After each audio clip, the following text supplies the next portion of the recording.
Hi everyone, it's Tuesday again. I've got the hiccups. Welcome in to who we got. Raina and Sir Khalid and Alkesh and Havor, and anyone else who is lurking. Welcome, welcome, welcome. I am happy to see you. Hope you are all keeping cool as you can possibly be. Think icicles and snow and thoughts. I honestly don't know how long I'm gonna stream for. We're doing a boxing game, because, and I will not complain about it, but it is really, really, really hot. And I'm gonna go for as long as I can, and then I'm gonna go stick myself in a cold bath and read my book. Possibly with a scone. That's a very British thing to do. Anyway, Winding Path was released on March 6th, 2026. So, cool. Published by Flynn's Arcade and developed by Three Eyed Games. It's an ID at Xbox game, so thank you to ID at Xbox for the code for this one. It's available on Steam, itch, and Switch, as well as Xbox, which we're playing on today. Hey, Vlad. Welcome, welcome, welcome. Your focus slipped for... Yeah, I mean, I attempted to do gaming, and then I did not. So, yeah, I was going to have a lovely relaxing weekend where I did gaming, and instead I just sort of melted. Yeah. It got to 33 outside. It's going to be hotter tomorrow. It is so humid, my thermostat is broken. And it thundered for like 4 hours last night and tipped it down, which is fine. It was nice and relaxing, but I'd rather have slept. And it thus has made it so humid that it feels like, 40, because the air is just full of moisture. But anyway, price-wise on Xbox, we're looking at $6.99 or £5.79. £5.79, sorry. Winding Path is a hand-drawn adventure game about finding the beauty of the world and enjoying the little things. So we're enjoying the little things today. It has 25 achievements. They are all obtainable. It looks like it's anything between 1 and 6 hours. So yeah, it looks like they're all sort of explorable.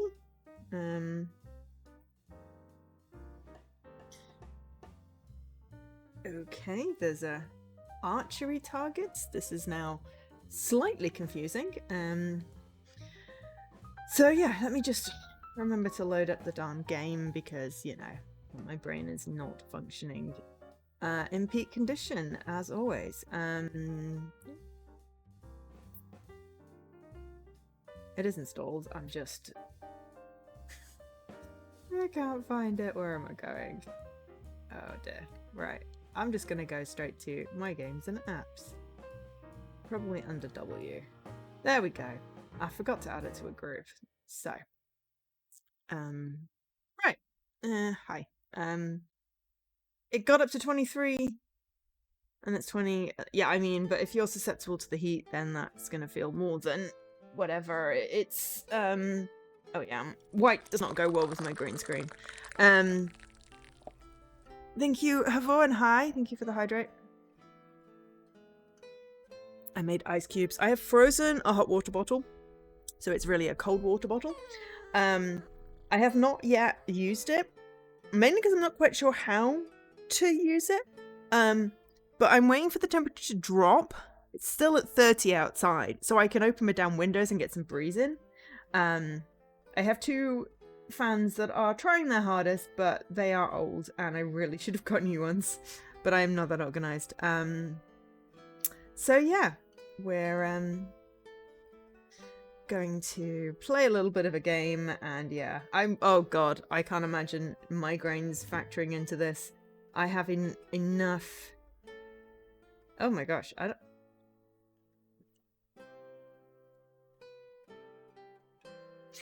don't know what this is. We've got Nightfall, Slate and Crimson, Inverted, Adrift in Dreams, Let Them Eat Cake, that special t-shirt. So I'm putting it on Let Them Eat Cake because I don't know what this is and that amuses me. Let's just... Oh, the white is blinding me. Oh yeah, no, I mean, medication plus, you know, perimenopause plus everything else. I'm dying. You know, I was dying when it was like, you know, 25 inside. It is currently, it feels like 40. Somewhere 27 with like 80% humidity, I think. And as I said, my thermostat's broken. So yeah, it is, yeah. And hormones, yeah, hormones are never good, but yes, the white is blinding me. This was maybe not a good idea. And my green screen is clearly having a moment. It is crinkled. So please ignore the thing, and we're gonna go see if we can. How do I get out of this? Right, we're gonna see if we can make it less white. If not, then that is going to be a little issue because I can't actually see right now because it's blinding me. You get so much glare. Ah, right. Okay, maybe if I play it looking... No, I can't read the thing. Okay, press A to interact or talk when you see a triangle above your head. More. Well done. If you want to read some lines again later, press the plus button. The plus button and select conversation. Use left stick to move. Okay. Ah, it's the menu button. They should have added a background color. Yeah, I know, right? Okay. I mean, options. Nightfall? I don't know what this is doing. That special t-shirt.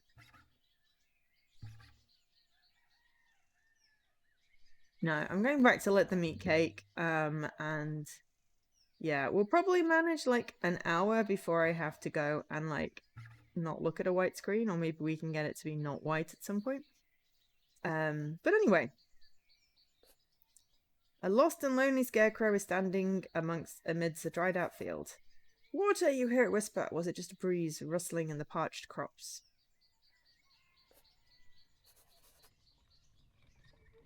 Okay.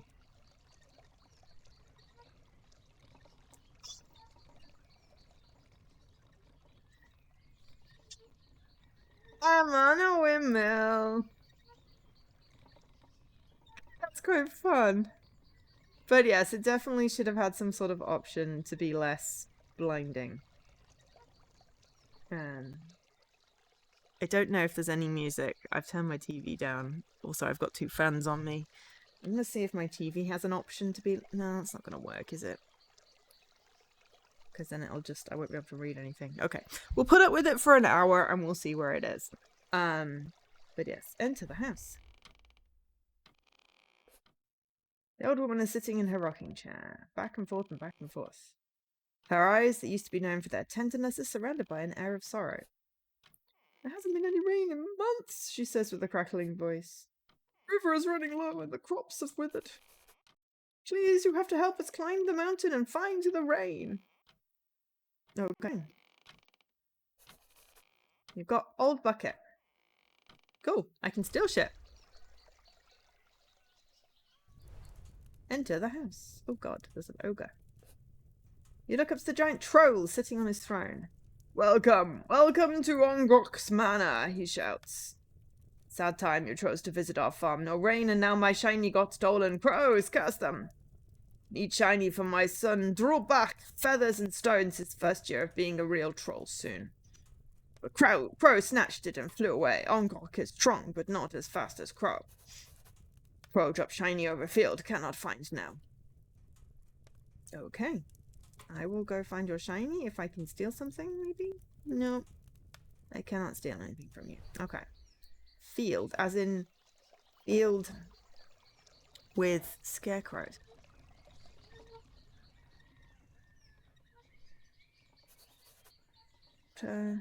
Oh, empty bucket. Okay. And also This looks like a little knob over the end. Is that just so I can't walk off the... Yeah, so I can't walk off the end. Okay. My eyes are adjusting slightly.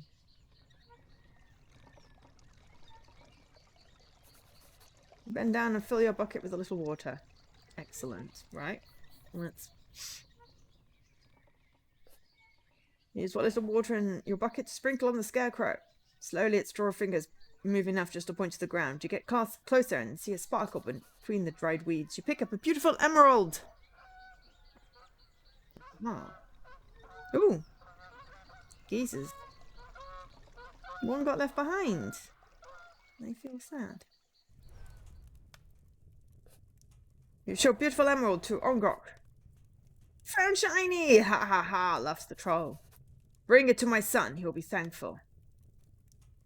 Okay, who's your son? Not the old lady. Ah, maybe this is son. In which case, we already pre-solved this quest. A slim man is standing in front of the bridge. He's wearing a headdress with colourful stones and feathers. As you approach, he steps into your way. Sorry, friend, can't let you pass. I'm a troll. You give him a confused look. He looks nothing like a troll. Oh, don't look like me. I'm a troll. Trolls guard bridges. I don't make the rules. You show the beautiful emerald to the aspirant troll. Storm the crows, you found it. When I saw the scoundrel fly away, I really thought my drawback was done for. Thanks, bunches. Here's a little something for you. The bridge keeper hands you a peculiar little pearl, shining in the most wondrous hue. It's cool to the touch, and the translucent yellow and green, pink and purple seem neither solid nor liquid. That's a dewdrop, pretty rare thing. Only 4 of those to be said found in those there parts. Word is they have some magical power. Keep your eyes open for more. Okay, thank you. Alright, this is quite kind of fun. I do like the little background, whatchamacallit.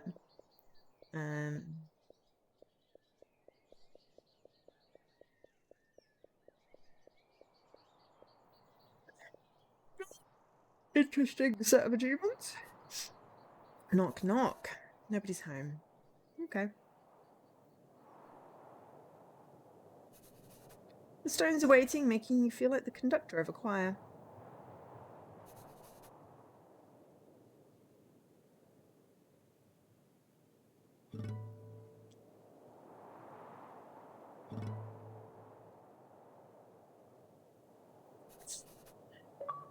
It literally said, oops. 1 step too far. 1 step beyond. Enter the cave. Leave the cave. Ooh, that was a good game. The cave. Go deeper into the cave. The sign says move the left stick up or down when stepping on stairs to choose which way to go. Alright, well, I'm going to go up first.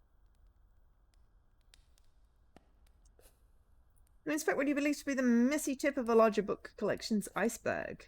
Some of the works are mere pamphlets of a few pages, where others are bulky tomes that look too heavy to be carried by the average human being. The enigmatic glyphs on them look like winding lines that chase their own tails. And that's a great description of the book. One of the casks seems to be leaking. The syrupy liquid has formed an amber pool on the floor. Can I not use my bucket?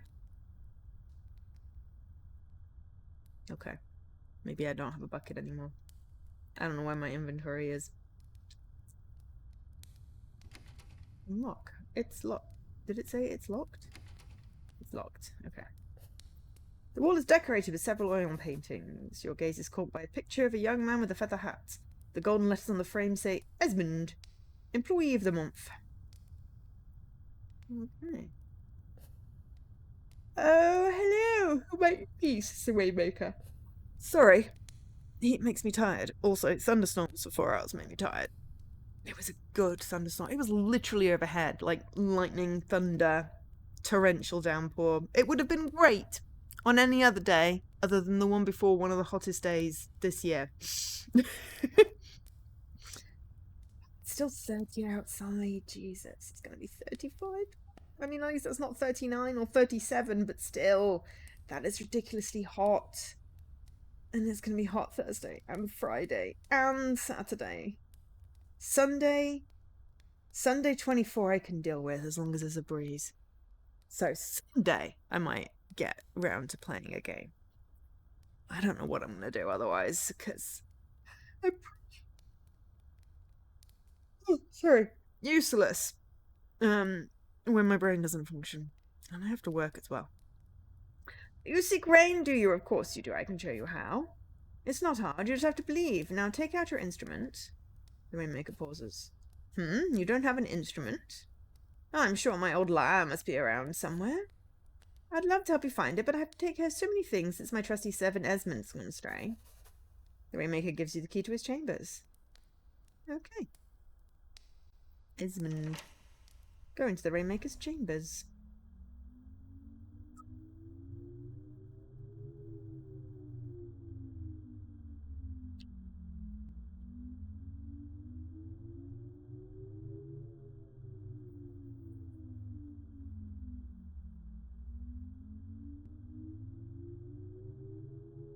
That was fun. I want to do that again.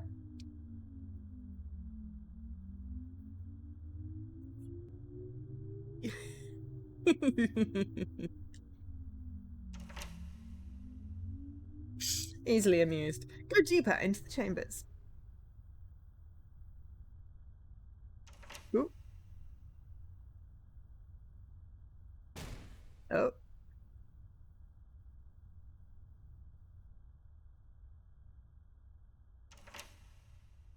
Ba-doop. Go deeper into the chambers. Oh my giddy aunt. This is complex. And I've accustomed to the white. Where am I? Oh, I'm there. I'm accustomed to the white now, I think. This is really complex and quite intricate and all hand drawn. I'm liking this. I mean, I am sort of reading it in a snaggy mocky voice, but only because I don't think it's taking itself seriously, so why should I take it seriously? There is no jump.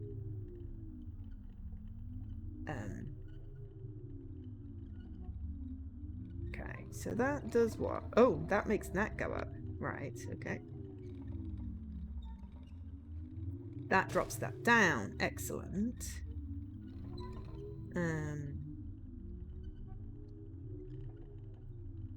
Oh, okay. Well, that's not going to work unless I go the other side of it, is it? But yeah. So, aside from we're ignoring the heat, is anyone up to anything fun?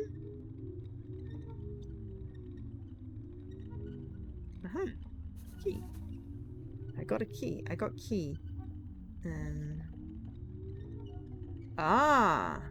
Okay. Cool. Aha.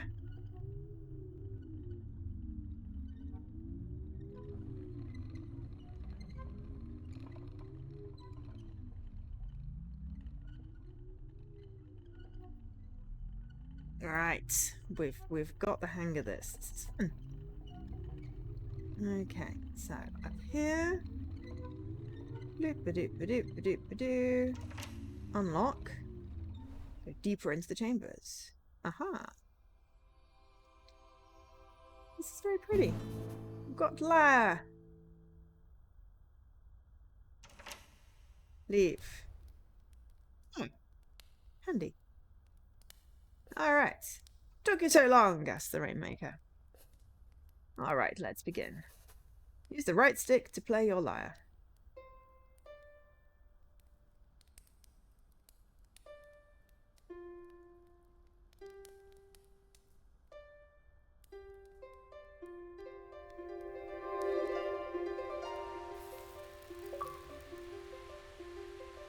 Drenched meal. Learn about the ghost of music. Ooh, I didn't read what that said. Define something, the notes lingering in the air form a cloud, and raindrops begin. The Rainmaker looks at his wet meal and drenched fireplace. After all these years, the ghost of music is still a fascinating visitant, like the effigy of a most vivid dream. You need to go now. There is so much more out there. Don't you worry about me, little one. I will find something to eat. Yeah. Something.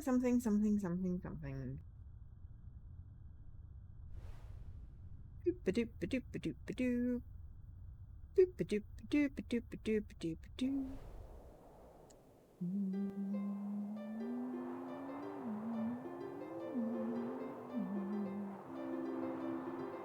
Ooh. You're getting the weird feeling that the stone's eyes are following your lyre.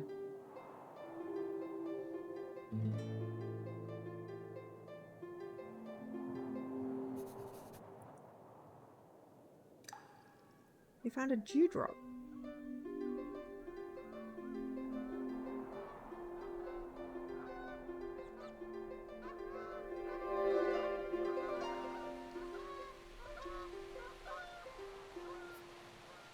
Knock. Nobody's home.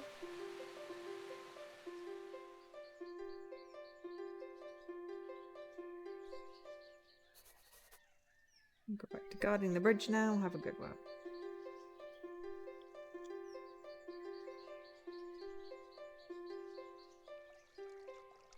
Well, there's a hot air balloon over there.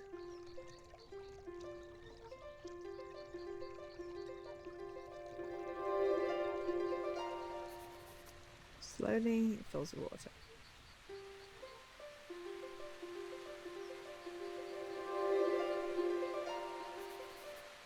Cecily, the crops are soaking up the water. You believe to see a smile on the scarecrow's face.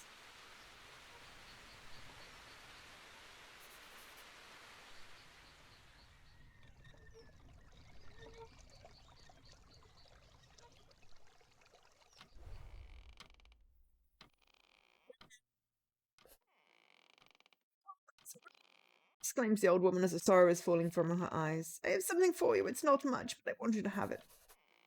Have a look inside that cupboard over there, will you?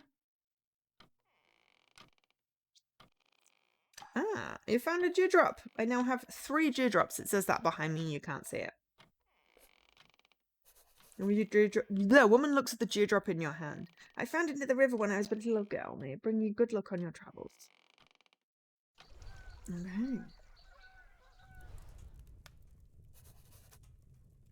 Ongrok looks happy and hums a little song. Oh, bless.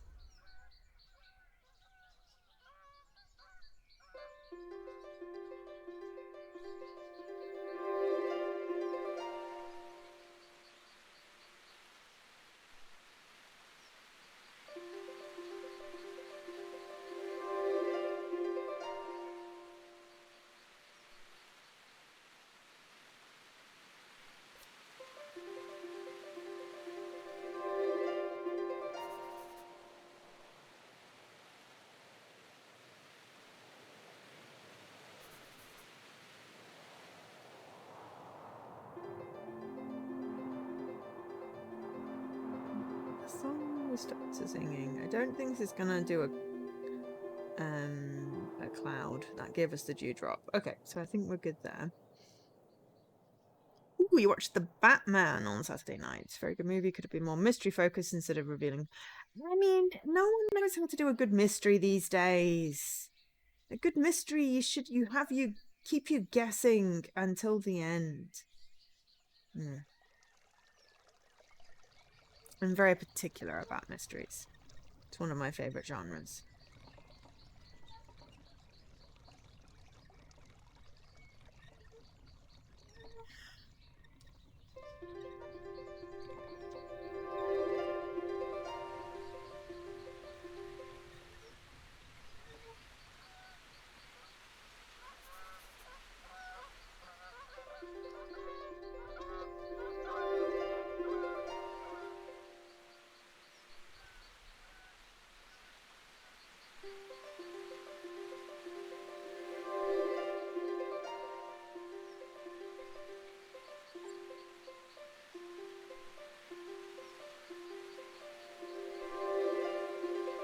I made a bean sprout. I did not expect that to be a thing, I have to admit.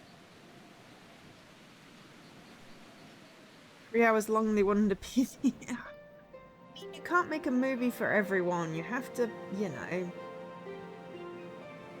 pick your lane. Oh dear. Got a little hot water balloon. I was gonna say hot water balloon. Like, that's not a thing. Should be a thing. Alright, to new lands. Set foot on new land. Okay, well, whatever this little knob is. Oops. Careful.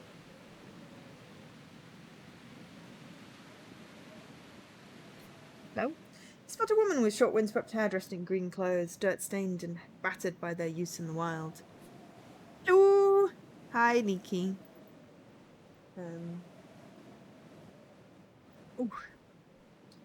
Greetings, she says. Those who come from afar are always welcome in my forest.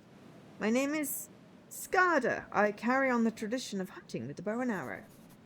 I was born in Guildhaven, but I couldn't stand their bigotry, their senseless drivel, their superfluous way of life, so I found refuge here. Fairies. Cool, would you like some rain? I can give you some rain. Pleasant surprise! The forest hasn't seen rain in a while now, Skady says. I think everyone would like some rain. I would like some rain, but not with the thunder and the humidity. He's a big tree. You feel a strange affinity to this gigantic and undoubtedly centuries-old tree, a living being immersed in a slumber so peaceful that nothing and no one could disturb it. You wonder if there was a time when trees were awake, walking the earth like humans and trolls do nowadays. Would you like some rain, tree? Oh, hello. Oh, it's a cat! I ripped down a tree and made a cat! That's impressive. That's impressive. That's fun. Okay.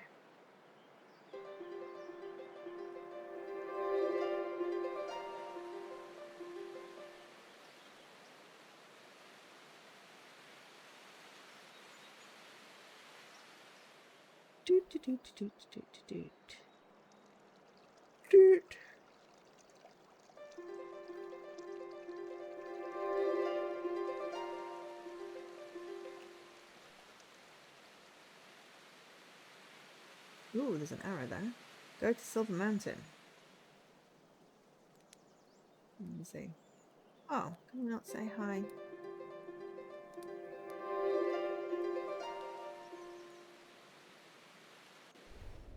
Okay, go to Silver Mountain.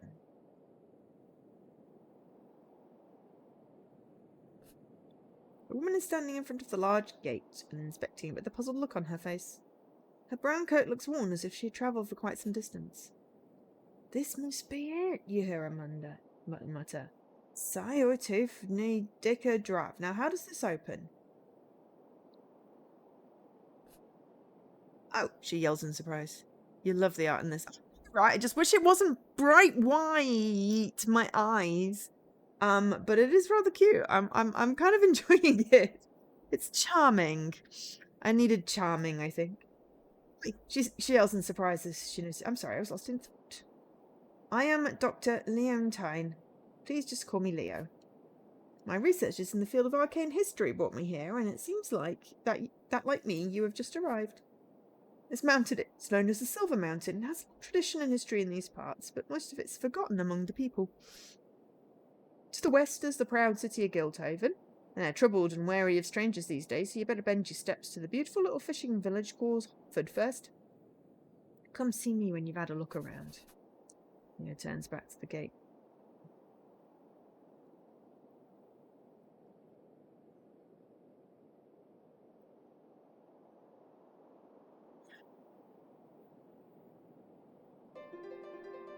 What if I rain on it? We can make rain, so of course, you know. Go to Hopford.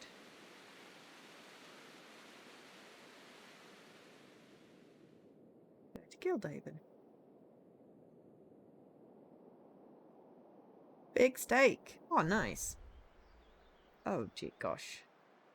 Oh, it's a well. Well.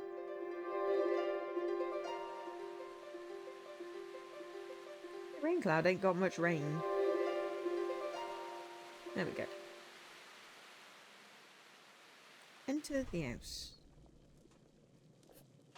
Oh my, you look starved, yells the elderly woman. We need to put some meat on those bones. That's alarming. Don't do that, ma'am. That's just weird. It takes the elderly man a moment to notice you and look up from his book. Yes, he asked with raised brows above his friendly eyes. BX. You want to know about the feast, is that? My sweet little granddaughter talks of nothing else these days. They've witnessed the Feast of Glad Tidings more times than I can count. It was a celebration of friendship and of the sea that brings us all closer together. But these days are past. People are just too different. The city people think nothing of us villagers and our old rituals, and the villagers have their prejudice about the townsfolk too. If you are interested, I have a book that describes the history and details of the feast. It's on one of the shelves. Would you grab it for me, please? You read the book spines and take out one that's uncaptioned. Ruralia Commoda by Petrus de Crescentus. Practical guide to horticulture and agriculture. Interesting, but not what you're looking for. You take out another book. The Ingenious Gentleman, Don Quixote of La Mancha by Miguel de Cervantes. Not that one either. All good things come in threes. You find The Feast of Glad Tidings by Nicholas Wintringham. This book is as old as the feast itself. I can understand only small parts of it. If you could find someone to translate it, I would be deeply grateful. Oh, well, that I can do. Probably Leo. Hi, Belius! Please come in. Join our little meander. We're having a little meander. You approach a young man who looks at a loss between the bushes of Hopford. Donovan? Is that you? He asked, squinting his eyes. Have you found my glasses? I can't find him here. I probably lost him somewhere else. He looks a bit confused. Donovan, are you there? Get a little closer and let the poor fellow know that you are in fact not Donovan, and introduce yourself. My friends call me Blind Fish. He says, really must be blind as a bat then. I was training under archery, you know, and I'm not great, but someday I will be, I'm sure of it. The owners, well, they were not so sure. Told me to go and find another hobby, so I was sticking around the archery range, trying to see if they had any tricks they wouldn't share with me. Maybe you lost my glasses somewhere around there. Okay, well, I'll see if I can find your glasses, because that's not fun. Door's locked. You hear a woman sobbing inside.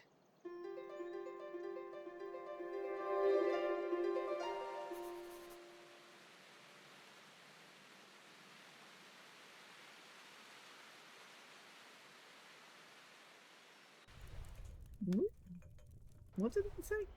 Enter the crooked... I think it says the crooked dog. An old captain at sea sits at the table and contemplates over a jug of mackerel punch.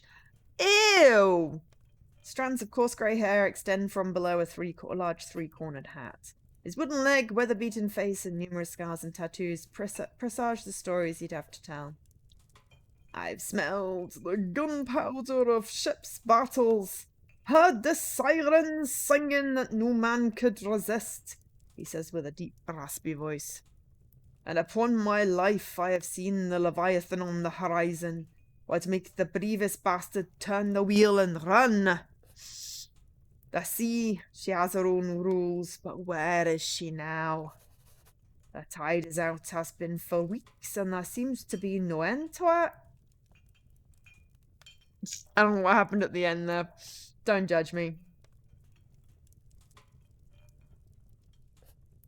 Take a look at the menu. Mackerel punch is the only thing on there. That sounds disgusting. Innkeeper looks up. Short on food, but maybe he wants punch.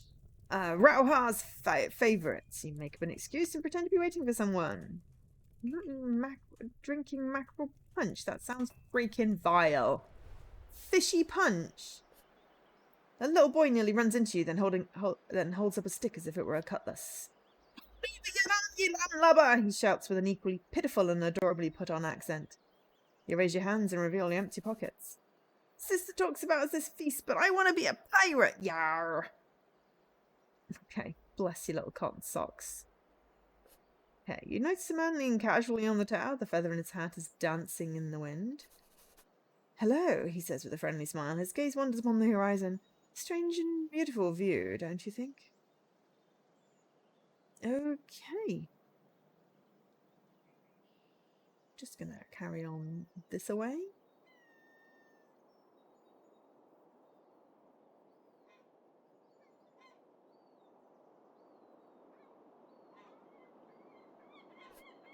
Fisher gazes over the endless mud flap, seemingly lost in thought. It's a fisher, he speaks, maybe to you, maybe to himself. What fish to fish? Just a nobody. Okay, well maybe I can rain for you. The falling rain is but a drop in the metaphorical ocean. The fisher cups his hands to catch a little water. Clouds are mocking our plight. Ironic, isn't it? Okay. Well, I'm sorry. I really was trying. Let's see if I can find this dude's glasses.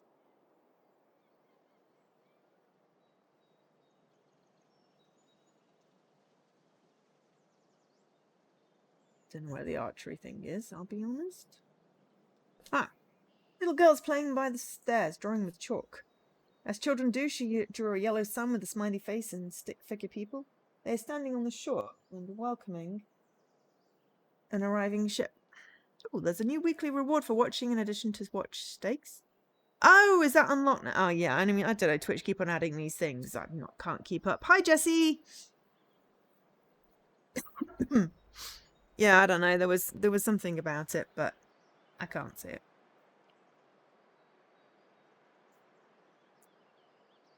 But anything that gets people to watch, right?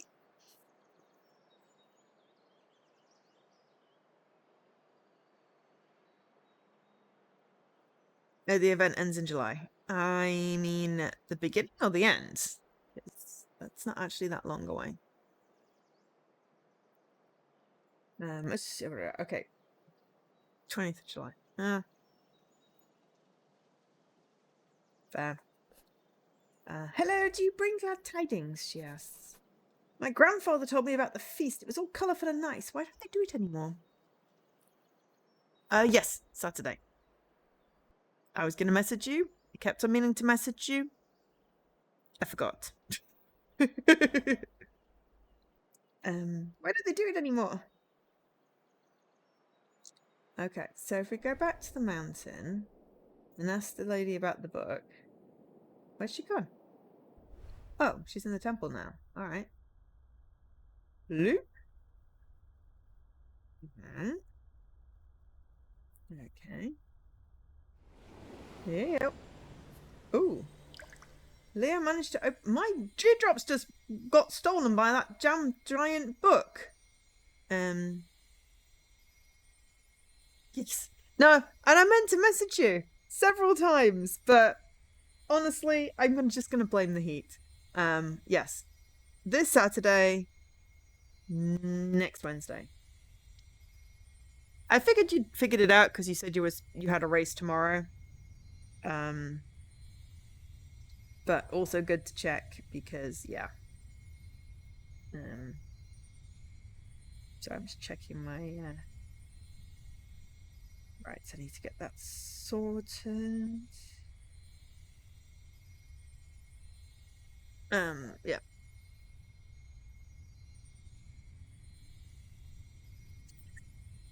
Just stick to Wednesday and Saturday for now. I don't need any more confusion. Leah managed to open the gate. She's standing in front of a large monolith, shining some light on it with an oil lamp. This land, it's wrought with a power as old as time itself, magic, some would say. My studies are devoted to the life of the sages, an ancient circle of those few who learned to control this power. Also, there's a gap in between the 3 dewdrops I did have, and makes me think that maybe I missed. Ancient circle of those few who learned to control this power. But no one has seen them in ages. They are old and tired, becoming one with the earth. Their customs and rituals are nigh forgotten. Balance is lost. I'm sure you've seen the signs. First the rain, now the tides. You surely have the book and ask to translate it. Well, what have we got here? She says. Let me have a look. After some reading, Leah looks up. This book is about the Feast of Glad Tidings. It's an old celebration of community and friendship in honour of the Sage of the Sea. With all the distrust between the townsfolk and the villagers, the feast has not happened in a while now, but I think it might just be the key.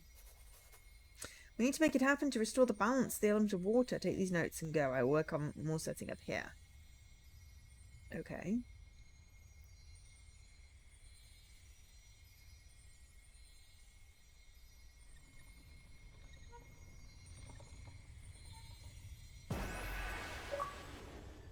Power radiates from the machine. It culminates in a flash of light as you touch it. I got the explorer's cap.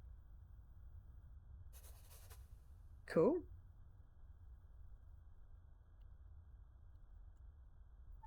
Got a little hat.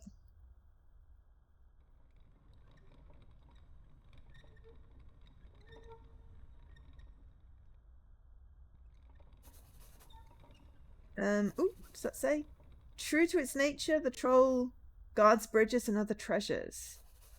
I'm on top of the wheel, where the sun of the sky grinds the children of the earth.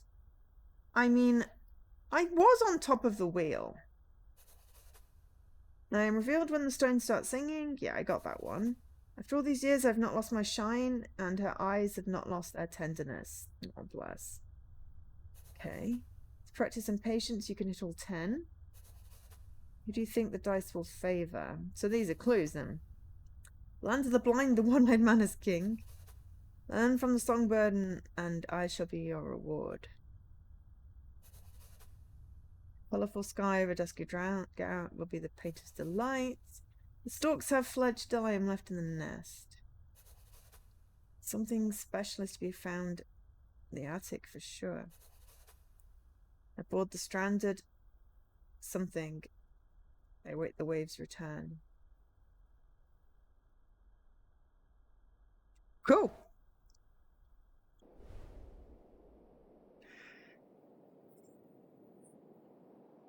Sorry.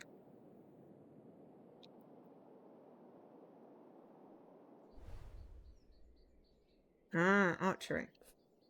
Two people have made themselves comfortable in the shadow of a tree and are playing a peculiar board game. The waiting player, dressed in green, looks up. No chance of getting to the city, so we'll just bide our time here. In this round, I'll win for sure. The other one, dressed in red, scoffs and makes his move. An unexpected one, judging by the waning confidence in the green one's face.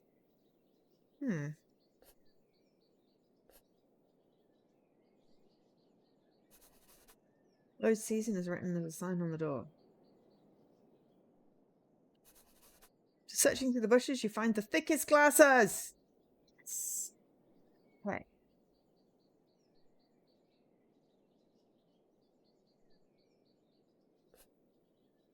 A small group of people are waiting from the city gates. They are arguing among themselves and no account of your presence. Of it, says one. We are hungry and thirsty and demand to be served.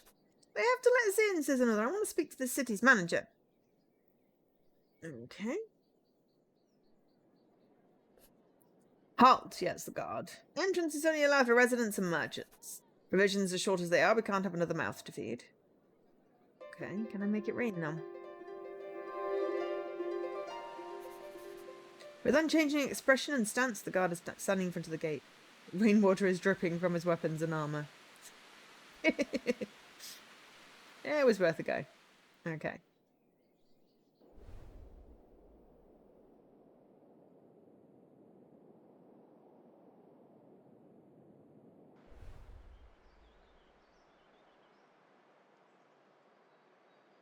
Right, so let's go and give the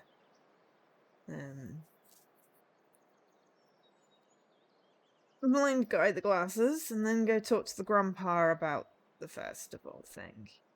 Donovan, Blindfinch asks, squinting his eyes. You hand over the thickest glasses. Says you found him, Blindfinch exclaims. Yeah, take this. I'll be honest with you, I'm not so sure what it is, but it'll do for a finder's fee reward. What? He gave you a dewdrop. Yeah. Yeah.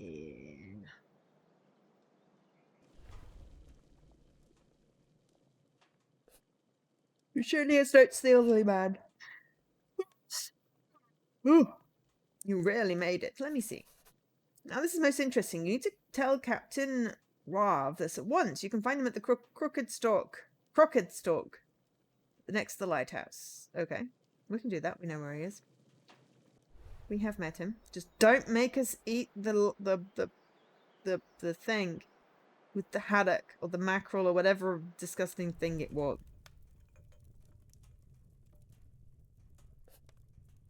No tide, no fish, nothing to bite. And then out of nowhere, that bloke with a feather hat comes along and just dumps us out a whole cartload of goods. Cheese and meat and fish, too. I didn't ask nothing for it. I wonder who he borrowed it from. Asked the captain.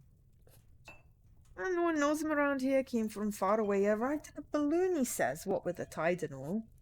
You tell Captain Rahav, the Sage of the Sea, the Feast of Glad Tidings, and how it could restore the elemental balance and bring back the sea. The captain stares into his mackerel punch and then looks at you after a while. "'Tis not the most fantastic thing I've heard, far from it," he says, "and we have the feast in a long time, eh? But we need people to be on board with it. Talk to the villagers and also find the portmaster of Guildhaven. If they all agree, we can have a feast." That's not going to be easy to get into the city, though. They don't like strangers in these days. Maybe someone in the village can help you. Okay.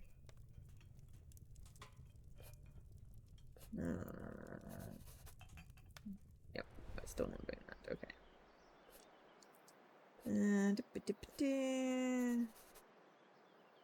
Let's be a pirate. Tell the stranger how you arrived in a balloon as well. Seems to be rather popular these days. Was your ride as comfortable as mine? Okay, weirdo. Okay. I mean, this is a very cute and calming game, and ooh, I did at least manage to go up the stairs this time. A fisher gazes. What is a fisher? Just anybody. Okay. No. Ba-da-ba-da.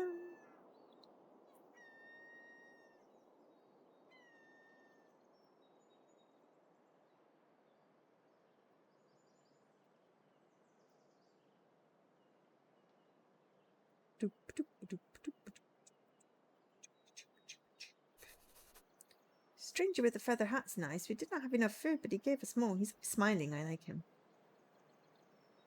Okay.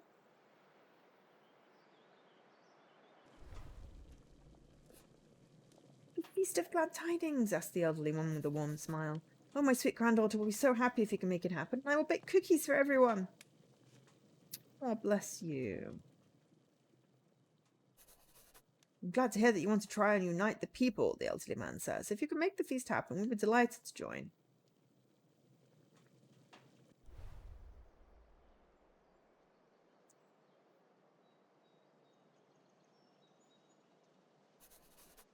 To see you, my investor says, literally. I mean, I like that it doesn't take itself seriously. Pretty, though. Into the house.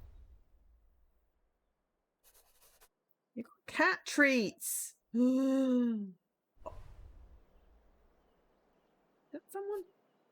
The woman is on the verge of tears. My cats, she sobs. All three of them stolen. Her voice now breaking into a scream.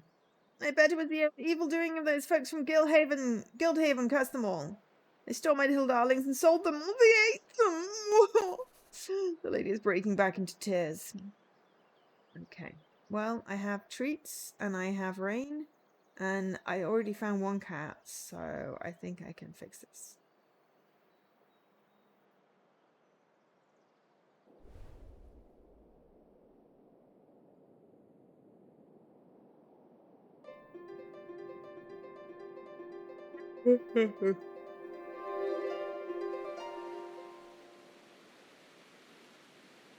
Sorry for yawning. But you know how it is. Ooh, there's a person there now. You ask Scada if you know of a way for her to get into Guildhaven. How people still want to get into the city is beyond me. After all they have done, I wouldn't want to even get close to them, she replies. There's nothing to be gained from being around those folks, but that's your business, and I can't help you with that. After a pause, she adds, but I heard that someone stole several cartloads of goods from them, right in front of their noses. Serves them right. Whoever did that must know how to get into the city. Aha, the stranger.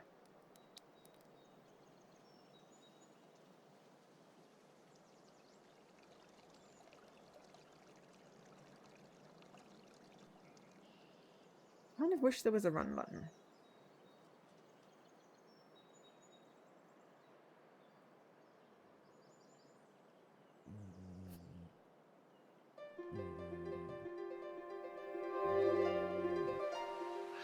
Yeah, there's a cat in the tree. You give the cat a treat, he purrs, huddles against your leg, and does not flinch as you pick him up. I have one cat! I have obtained a cat. This is the cat distribution system working fully. I have to give the cat back, but I can pet it until then. Okie dokes. How do I get my balloon back?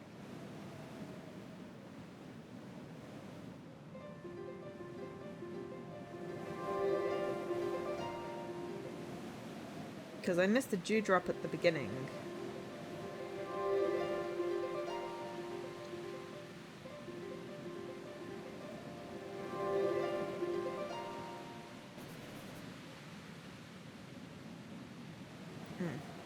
Okay. Maybe I can't go back. It's fine.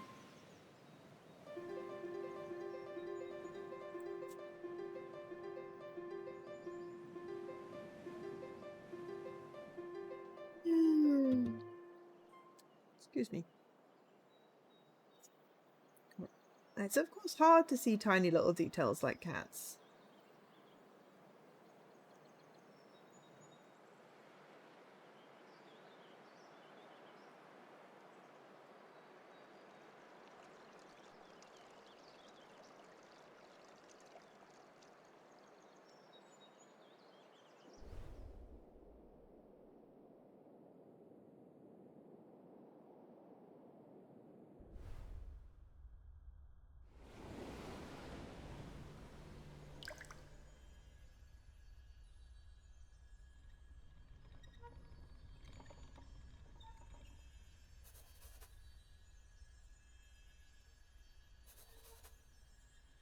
Buzzing speckles of light. Okay, where's the professor gone?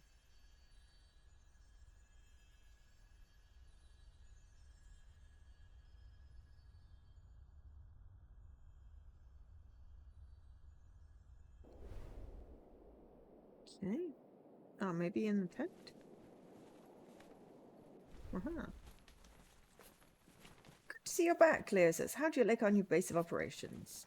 The Feast of Glad Tidings can only happen once people start to trust each other, and I feel the right one to help them.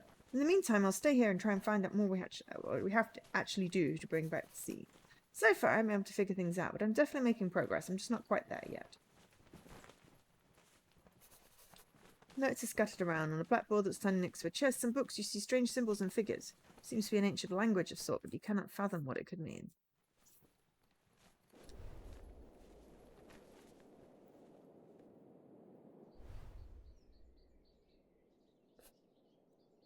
Green one draws a card from the pile next to the game board.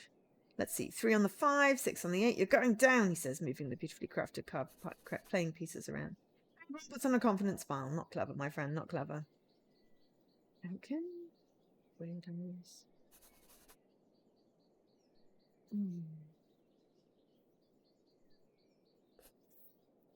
Group of people arguing. So that's in. Okay. Entrance is only alone. Okay.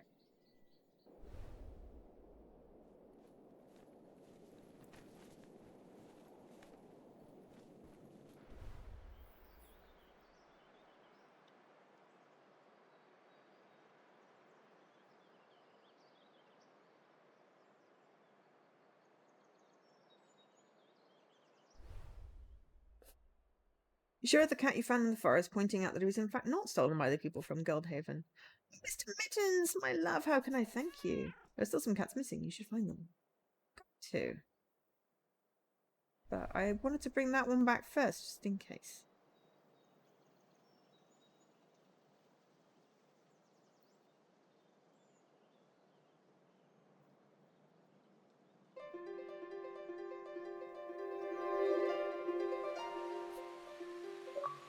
Song, says the mysterious man. Did you learn it from the Rainmaker? Friend with stranger. Okay. The man smiles. It seems we've a common friend then. Allow me to introduce myself. My name is Esmond, trusty servant of the Rainmaker. It's a pleasure to make your acquaintance. Goldhaven is shut down, I hear. Only residents and merchants allowed in. You look like a merchant's apprentice, though. Esmond takes out an official-looking piece of paper. The headline says trading license. Come on, take it, Esmond continues. I'll stay clear of the city anyway. The air around here is just too good. My friend, you are very sneaky.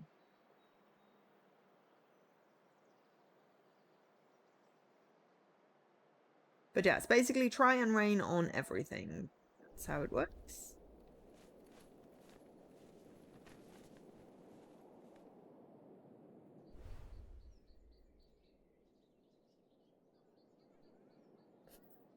Halt! You show your trading license to the guard. My apologies. As a merchant, you are free to enter the city, but we have to note down every time someone enters or leaves Goldhaven. People are starting to get annoyed by that, but I can't help it. It's the way it is right now. Your name, please, for the register. You tell him your name and wish him a good day. Oh, enter Goldhaven. Oh, wow. Enter the Golden Antler. Welcome to the House of the Golden Antlers. I'm afraid all our rooms are currently booked. If you would like to dine, please make yourself comfortable in our restaurant straight ahead. Have a pleasant stay.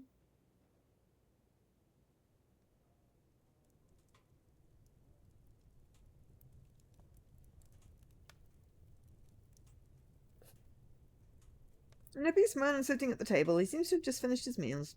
His bib is covered in grease and stained with red wine, hinting at hasty eating habits. One more Chateau Avenue on a plate of... Hey, you're not the waiter. Where's that slacker? You say hello and tell him you're new in town. Well, yes, aren't we? I'm Clarence of Bainbridge, merchant by trade, and I have a nice bounty to pay if you bring me that scoundrel who stole a cartload of food from right under my nose. Can't even trust your hired guards these days, and these wares would have made me a fortune. Market situation's never been this favourable in Goldhaven. Go find me that thief and send over the waiter for me, will you? No and no. Busy capitalist asshole.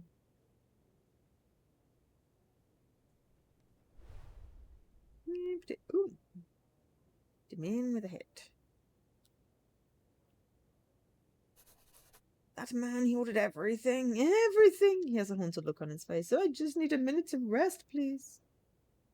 Okay, that's fine. I'm not disturbing you. I just wanted to see what was up here.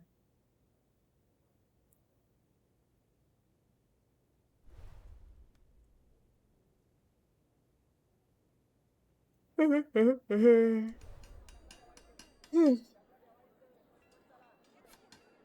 day to you, said the city's blacksmith, hammering on some red-hot iron. Guildhaven is a peaceful place. We don't sell any weapons or armor, but we do have a fine selection of tools and cooking utensils if that's what you need. You smile and have a brief look around, but can't find anything of particular interest. Okay.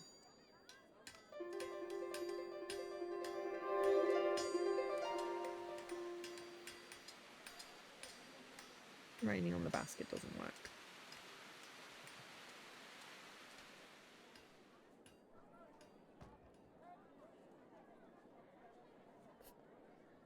These villagers are so selfish. How are we supposed to get ointment if they cling to their fish like fish eaters? My knees hurt already. It's only going to get worse. So the misery. Okay. Hello, you are not functional. Hi, Ray. I mean, yeah, it is. It's now 29 outside. I still can't tell what temperature it is inside because my thermostat broke. I does not like humidity. I am distracted by the nice, peaceful, calming white. But hey, you got a thing that wasn't sport. Oh.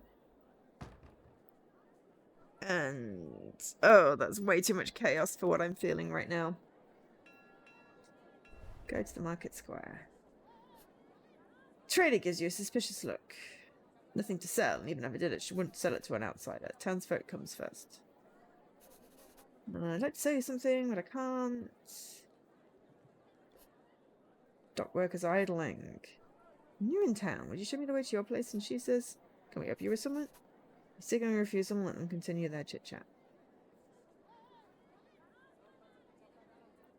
So, aside from, obviously, the obvious melting, how are you doing, Ray?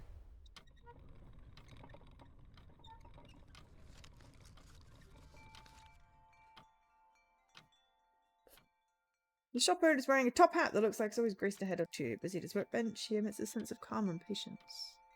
Stealth! Ha! I didn't see you. He looks up from the repair work he's doing on a complicated-looking brass device, pushes up his glass and says, welcome to Odds and Trinkets. Please have a look around. Sure, you'll find something you like, but if you're trying to steal, I will notice and get the guard. He pauses and puts on an apologetic look. Please excuse me, that's really no way to welcome a new customer. I'm a little tense today. You see, a special piece of my collection was stolen last night, a map. An enigmatic paper, a hand that penned it is known as the place it leads to. Enduring, I mean, fair. I would have caught the thief had he not climbed the wall swiftly as a weasel. Someone from the village, I suppose. Antiquarian sighs. I'm really sorry to bother you. Please have a look around. Maybe you'll find something that interests you.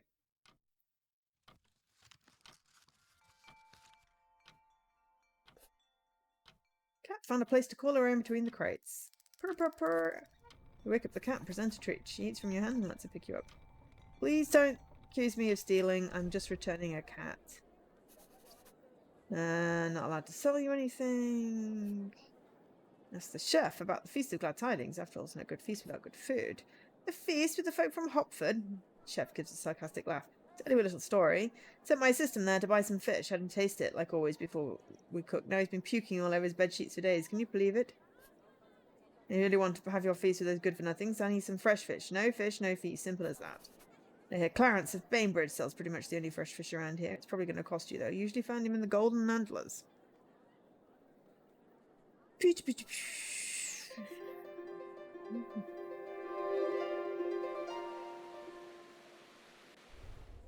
Go to the docks.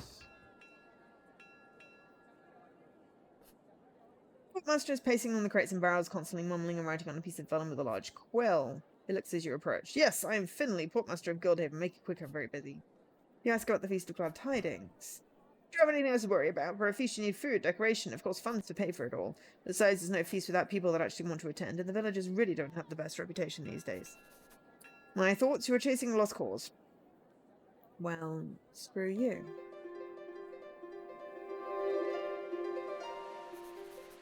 Better get some done soon with this weather and all, Finley says.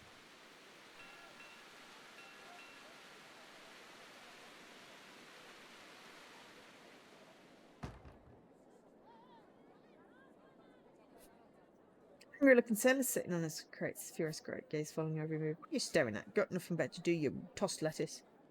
You don't know how to respond to that. These bloody villagers hogging their fish. What are we supposed to do? Then it's madness, I tell you. His gaze seemed to fade off into the distance for a couple of seconds. Snaps at whatever thought he had. Get lost before I decide to come down there and make you.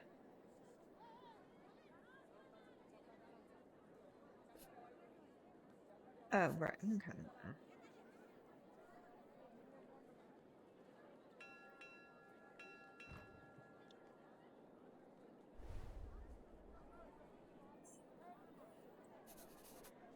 Restaurants closed, reservation only.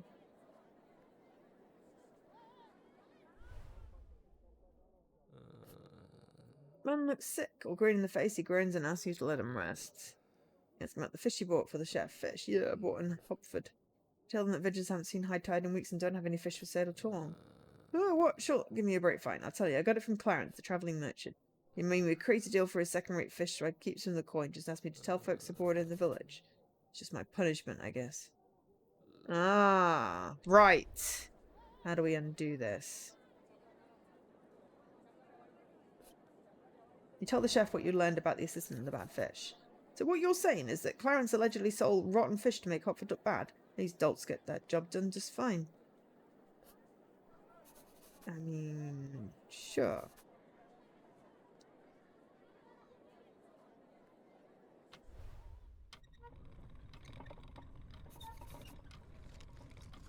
Get them to find the map. I mean, sure.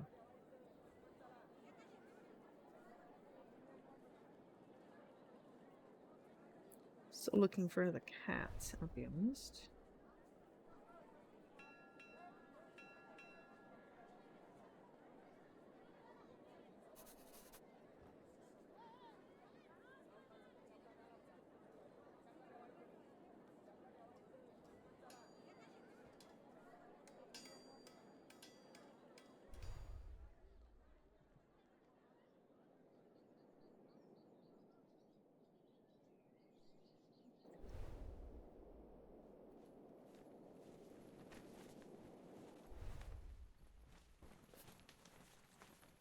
It's your hat. So you're a scientist as well, very nice.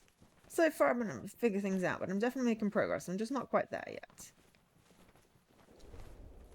I like that it's like, it's a little exploration, but also there's like a giant cave with like, you know, a purpose for having your dewdrops. Not that I've collected many.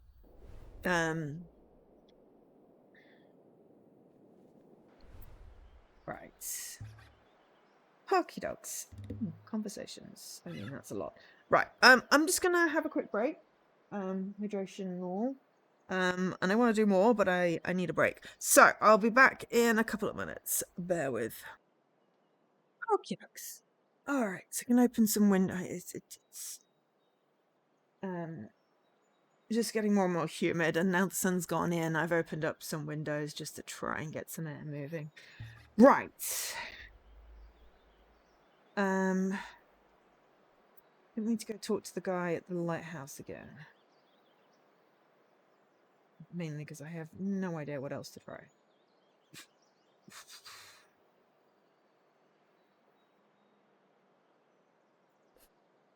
You ask Esmond about the stolen carts from the city. Oh, yes, I've heard of that, he replies. Apparently the thief gave all the stolen goods to those in need. Now look at the people around you. They can smile again. Where I come from, you help people in need and don't make gold out of their misery. It's the right thing to do, he says with a smirk. I mean, it really was. Oh, you asked me this morning only the map that was stolen. Well, a cartload of too overpriced food is one thing, but I'm not one to sneak into a devoted collector's shop at once. Don't we know someone who's eager to go on a treasure hunt? Oh, the kid? You asked the boy about the treasure map that was stolen from Odds and Trinkets. Map, you say? Well, I might have found one. All right, I borrowed it. Look, I have to hunt treasure to be a real pirate, don't I? How about how you join my crew? We find the treasure and then we split it. He gave him a sharp look and suggested give it back to its rightful owner instead. All right, but if folks ask me, tell them you double-crossed me and took all of it, okay? Let me know when you're ready. Are you ready? All right, there's a poem on the map, a riddle, he reads out the first stanza. Where the towering mountain maintains its footing hath the dead man's tree. The dead tree's fingers will guide your path. Well, that's easy, only one mountain in these parts.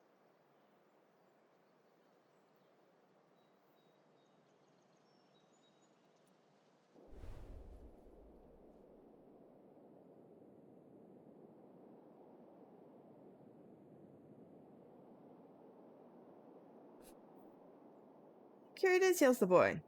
Behind the dead tree, there's a winding path that leads up the mountain. Ooh. There's these knob thingies, which we haven't figured out what they do yet.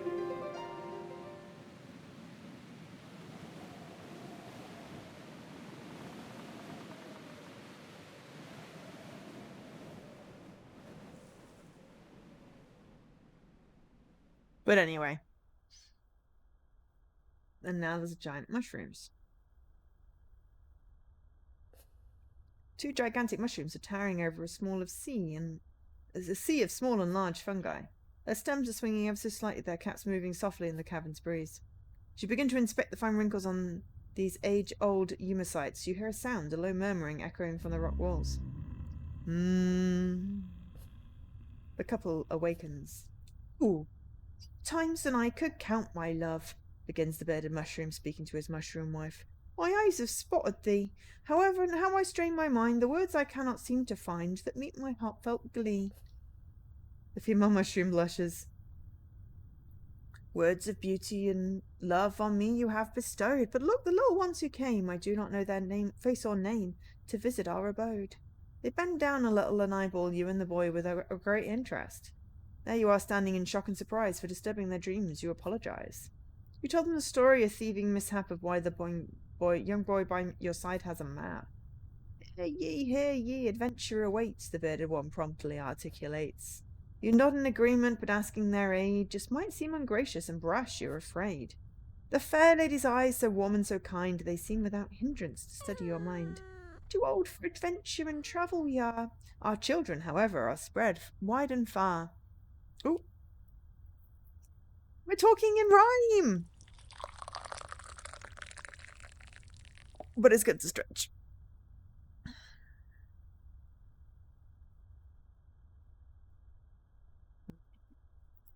Nice and cold. And thus they will lift you and carry you to right over the cliff where the map's pointing to. A trifle confused, you ponder their offer, but then you notice the couple has dozed off again. And we've stopped rhyming. You don't want to wake the couple up again, and you're quite happy that the sudden urge to talk in rhyme has ceased.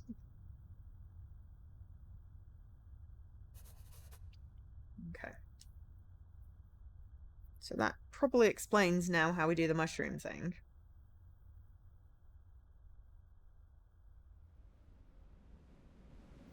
But yes, this one's really cute. I is enjoying it. Boing! Boing! Go to Silver Mountain.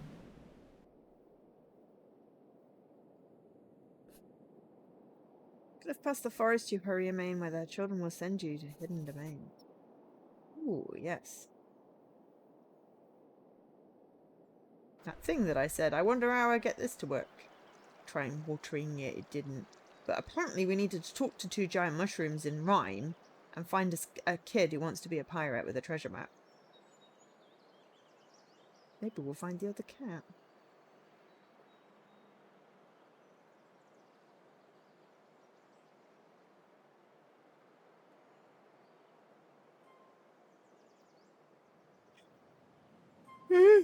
That's a bird.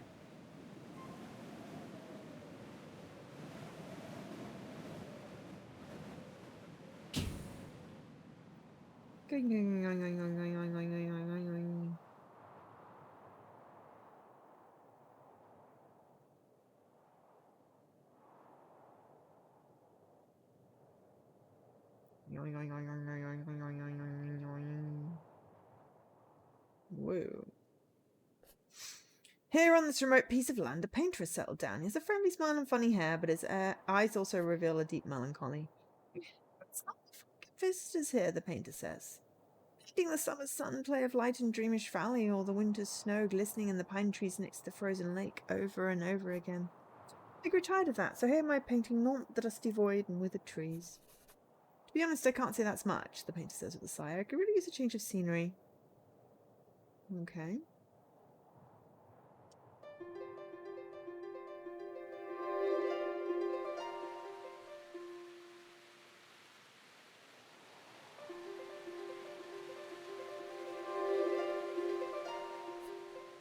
As soon as the rain touches the painting, the colours run down the canvas. The painter looks puzzled. This is wonderful. Mother Nature chose to help me with my painting. Look at it. It's marvellous. Same old, same old. If only I had some inspiration. What you do with the richest, dear friend, with the treasure you found at Rainbow's End? Well, that's just great. It doesn't look like it's going to rain anytime soon.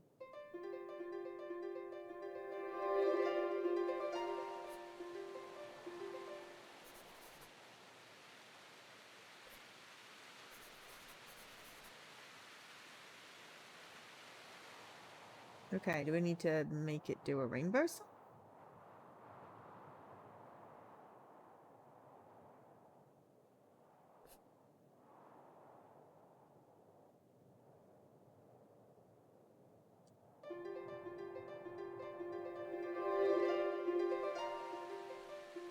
Aha! Boom! As you open the chest, a glow of gold and silver emanates from the inside. Colourful gems, crested goblets, and fine jewellery lie upon a bed of coin. Can't believe it! Pirate treasure, yells the boy with the wide eyes. Which of is course going to be returned to its rightful owner, the boy adds in reaction to your sharp look. Right, bugger, but I can call myself a pirate now, can't I? And remember the story. You mutineered and sold the treasure right under my nose. Thank you for your help, mate. Singing his favourite pirate song, the boy sets back to the village. Boom, the mutineer. Find the pirate's treasure. Okay. Are you happy now you have a rainbow, though, mate? He looks up at you and notices a rainbow. Look at this! Look at the colours! The painter exclaims. Was that you? He asks, pointing at your lyre. It's just magical. I'm indebted to you. Please accept this gift. He gives you a particularly shiny and colourful dewdrop. We now have 5 of them. Excellent.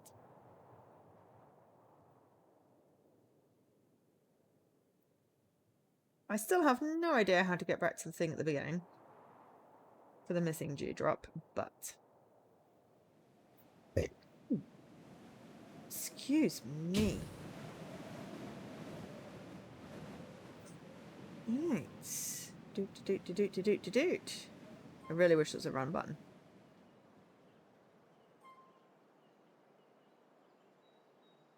Or a teleport button. All this walking feels like hard work. Okay, so we go back to the city, talk to the antiquarian.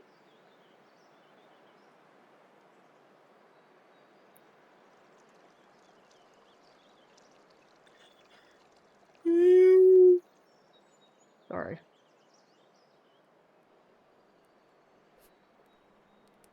Here's Scotty if you would like to join the feast. A feast together with Goldhaven, so you're on their side now, Scotty. Postulates in a sharp tone. Try and explain this is exactly the point. There is no them and us. There are no sides. Unity and friendship is what the feast is about. Scotty follows your words without expression. Fine, she says, on one condition. I want you to show your worth. The Artemis Archery Club is in front of the city gates just reopened. Match my score, hit 9 out of 10. I'll be there for your little feast. Sure. Because that won't go horribly wrong.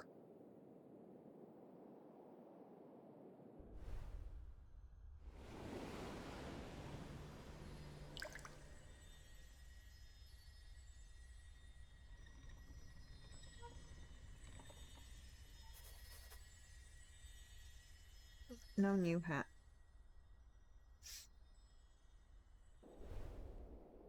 One more and I get a hat, I think.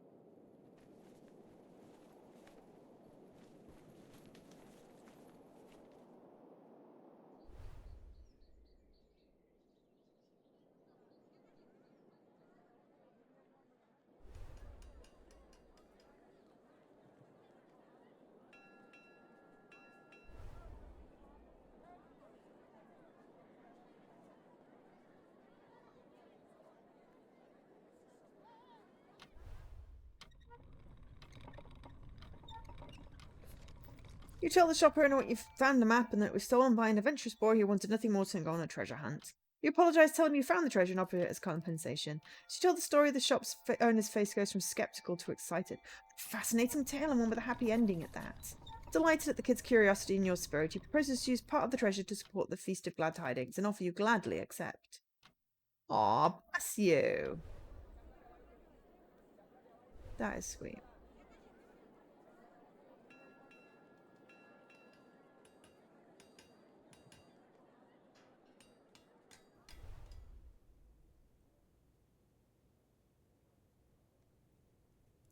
I'm going to yell at this guy for being a dick.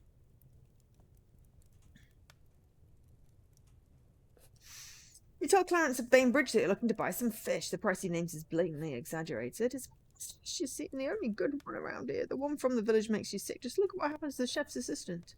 It's Clarence of Bainbridge about his fishy business, how he tricked the chef's assistant and sold spoiled fish to make the villagers look bad.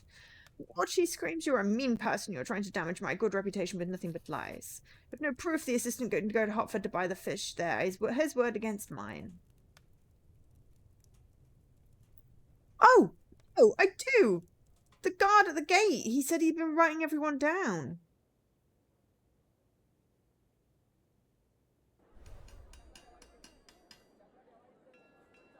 See, sometimes paperwork is good. The chef's assistant will do pass here or noted down. He hasn't. Ha ha ha.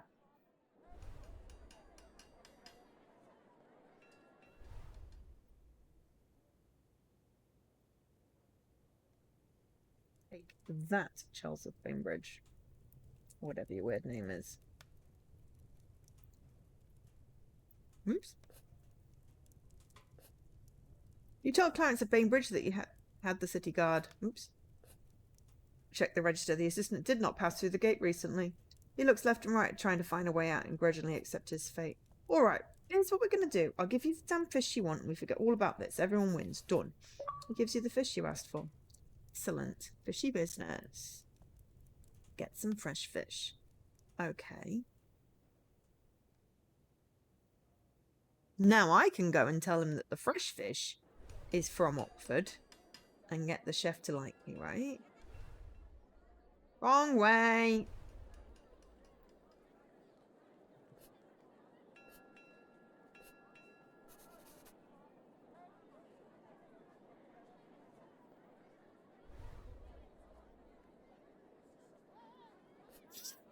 You've got some fish and it doesn't even stink to high heavens. That wasn't so hard, was it? You're not looking for a job by any chance? Politely declines the offer and tells him it's a misunderstanding. The villagers did not sell the bad fish, but Clarence of Bainbridge tricks the assistant. Clarence, that sly blubber butt, never trusted him.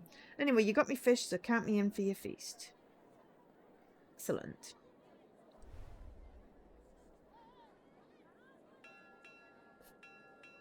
You're determined about this feast, aren't you? Okay, let's see. You got the chef some tasty fish, I hear, and he stopped badmouthing the villagers at every occasion. Not bad for a newcomer. Antiquarian told me you cleaned up the misunderstanding and offered a generous sum for the feast. That's great news. Well, Finley says, nodding in approval, you need it. So to Captain Rouser and tell him that Guildhaven's ready for a feast. Sweet.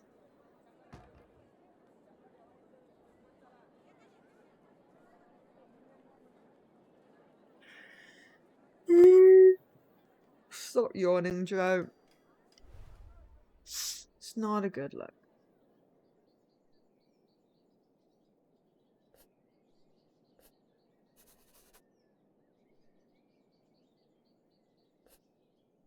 Only a few pieces left on the playing board, all eyes are on the green one, beads of sweat are forming on his forehead. He takes a deep breath and shuffles some dice in his hands. All right, let's do this. 3 on the 4, I play me lucky beggar card. Me knave charges your baron, and... Everyone's looking at the playing board. I won, he exclaims while the red one goes from disbelief to frustration fairly quickly. Ooh, the green one points his finger. You're my lucky fairy, you have to be. Here. Fumbling in his pocket, he takes out a dewdrop and gives it to you. Oh, thank you for the yawn. Have a great day, lucky fairy.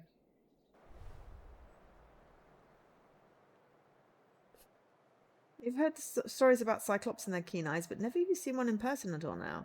You seem to be a female Cyclops, just taking care of her sports equipment. Try your hand at archery, eh? Let me give you a hint then. Far targets are the toughest. Try aiming just a little higher than what you think is right in your lit bullseye. Hey, thank you very much.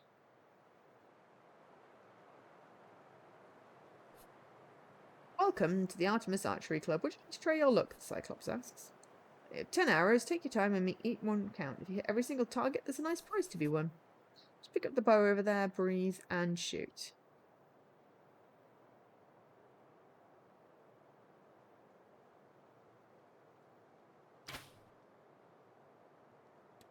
No.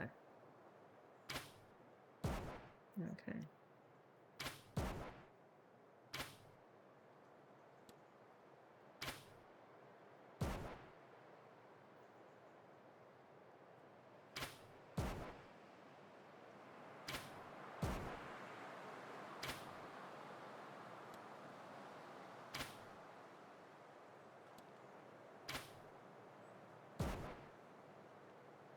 You used all your arrows, score 6. Okay.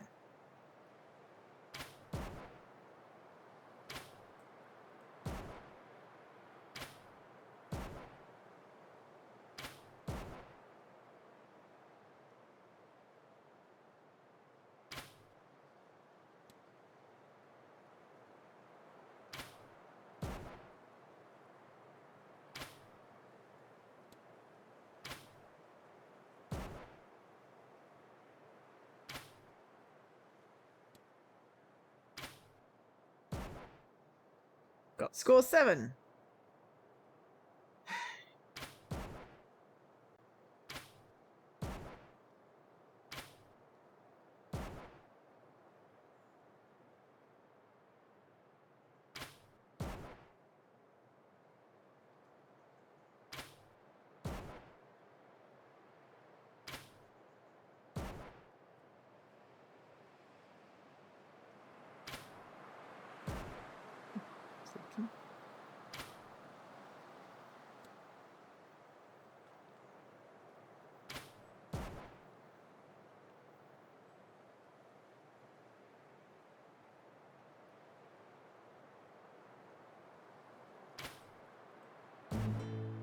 Oh, I got 9. Boom. The hunter. Match Scarde's score. Did it 9 out of 10. That was crazy. Scarde is pretty much the only human with that high score for sure, but it seems she found her match. I wonder what she'll say when she hears. Don't rest on your laurels now. There's a 10th target to be hit. Oh no. I'm not very good at this.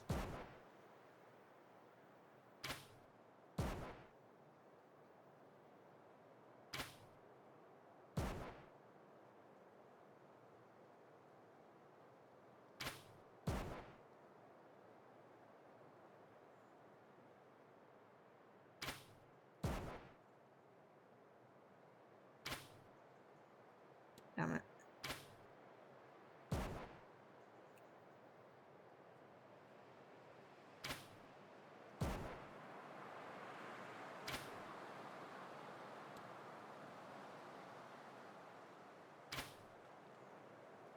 No, I'm not gonna do 10. We're just gonna leave it at that.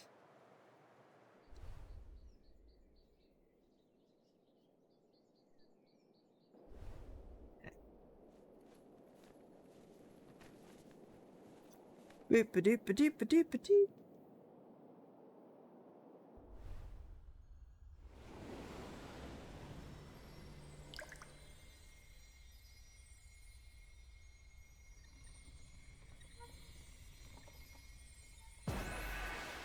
Yeah, I got a new hat.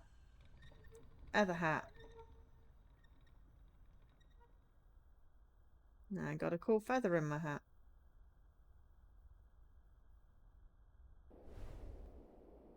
Okay. Yeah, back to the forest to talk to Skade.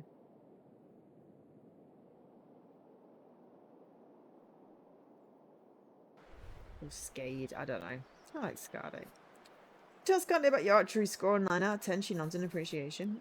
Don't Wanderer, she says you're able with the bow, so your words are bound to hear wisdom as well, some of them at least. See you at the feast then.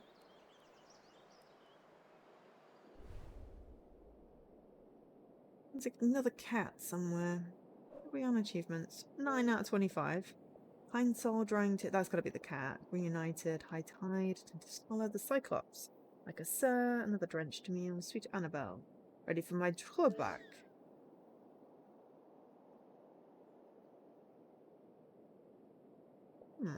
Wonder if we go back home.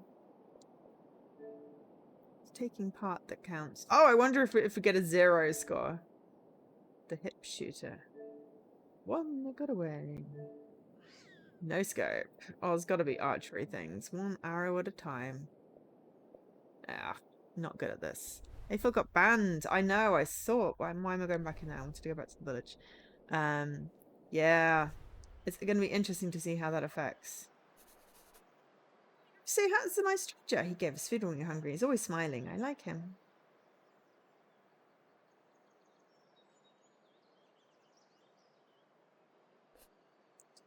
Some nerve coming back in and mutiny. This is the boy with this pirate accent.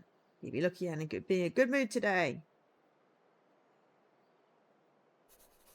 See, you chose a fine hat. Just be careful with the attention it might bring, Esmond said with a smile.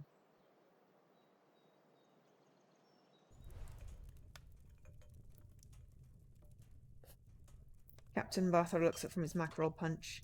That cat lady thinks the townfolk have stolen their cats. They're probably just chasing mice somewhere. Bring them back, will ya? Skade will join the feast. That's great news. About the city, I got word from Finley that everything's in order. See me when you're done. Okay. Chasing rats.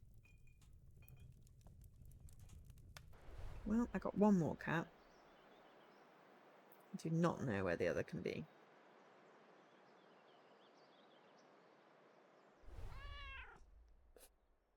You show her the cat you found at Odds and Trinkets, pointing out she most likely sneaked in and made herself comfortable there.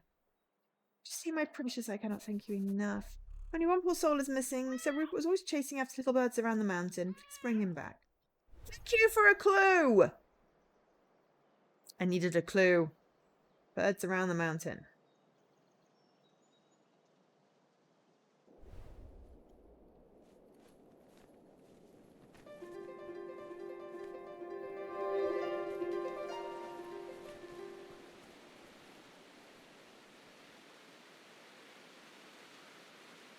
Oh, wait, the bird. Ah, cat! Found him, found him, found him! Give the cat a treat. Lets you pick him. Wait, not that way, that way. We found the other cat.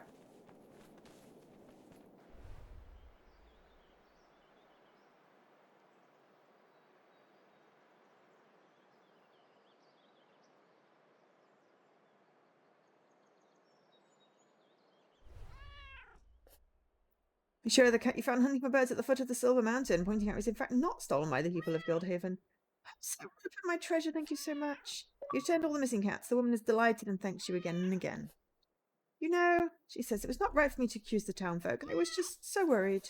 I hear you're planning to revive the Feast of Glad Tidings. Well, I'll be happy to join. Excellent. Okay, so we go tell the sailor that, and can we do that now? We do the feast thing? Have we got everything?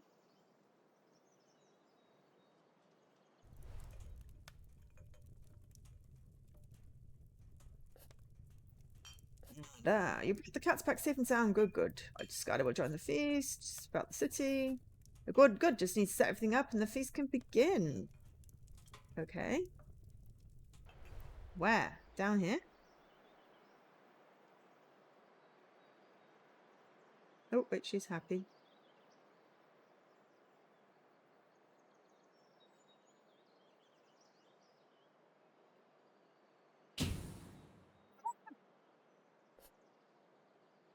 It's lying quietly at your feet. You wonder how the villagers and the townsfolk could build up so much distrust.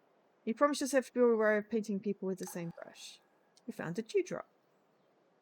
Ah, maybe that was the up high thing. Anyway, well, it got me up so I can talk to the kid. They get visibly upset. Please, you have to help.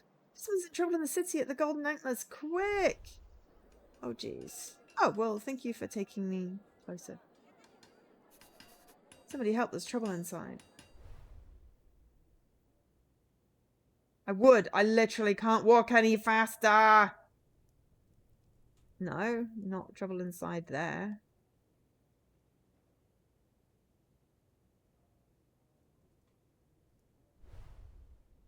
Yeah. Clarence of Bainbridge is planting himself in the hallway next to him, the antiquarian and the chef arm with the chalkboard pointer and a frying pan. The thief is back, the trader said with a mean grin, and he's locked in right there in my room.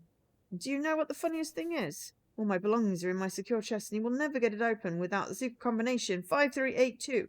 Now we just need to starve him out. Sweet revenge will be mine at last.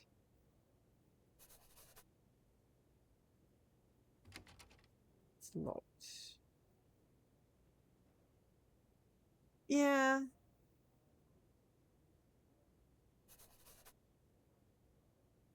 Five, 3, 8, 2. I have no idea how I get up there or anything, but... Ooh, hello. Heavens, there must not be any violence in our noble inn. You have to put an end to this. Take this key and head up to the attic. There's a lift outside you can use. Ooh, thank you. Boop.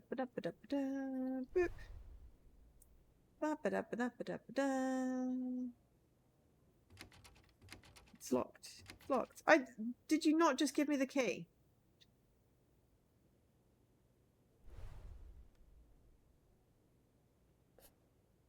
It's the attic. Quick.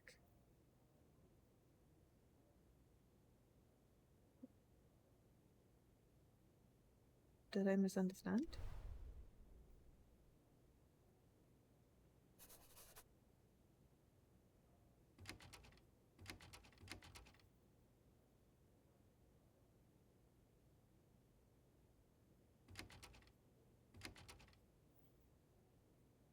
Maybe I misunderstood?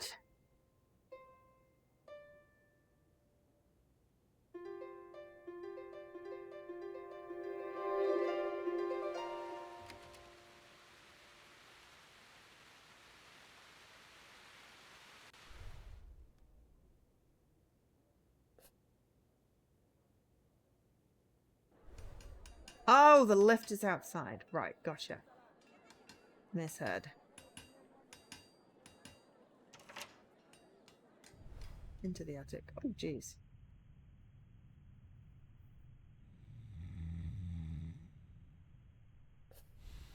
Enormous wumpus. Fast asleep. Snoring is blocking a hatch in the floor.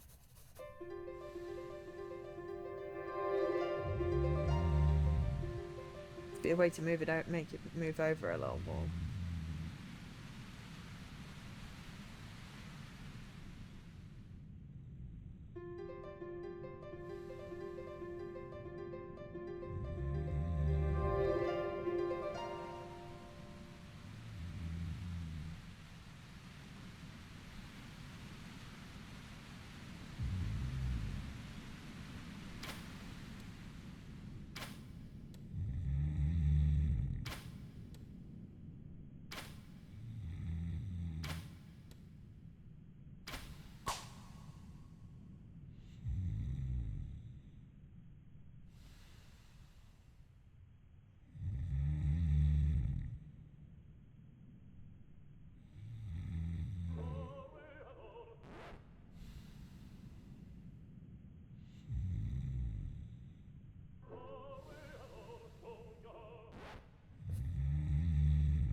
I got it stuck.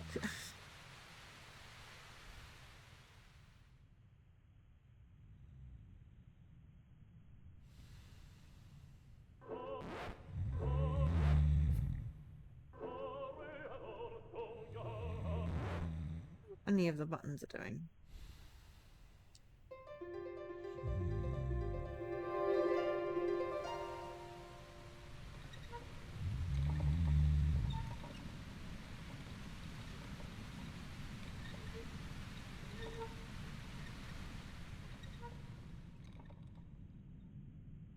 Map. Okay. Let's see if I can play for an hour and a half and found 700. I have! Goodness for that.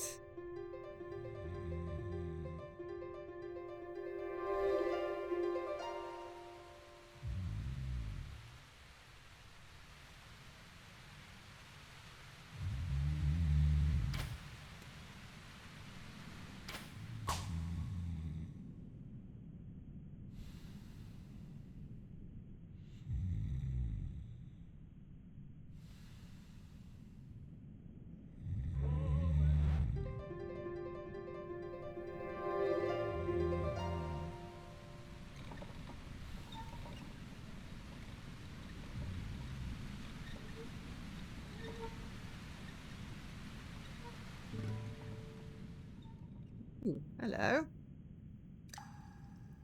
Found a dewdrop.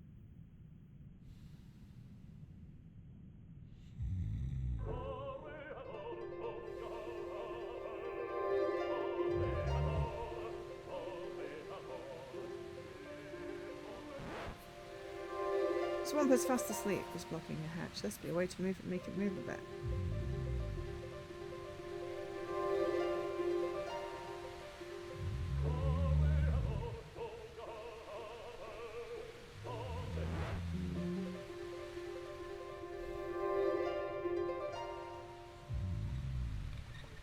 Maybe this button.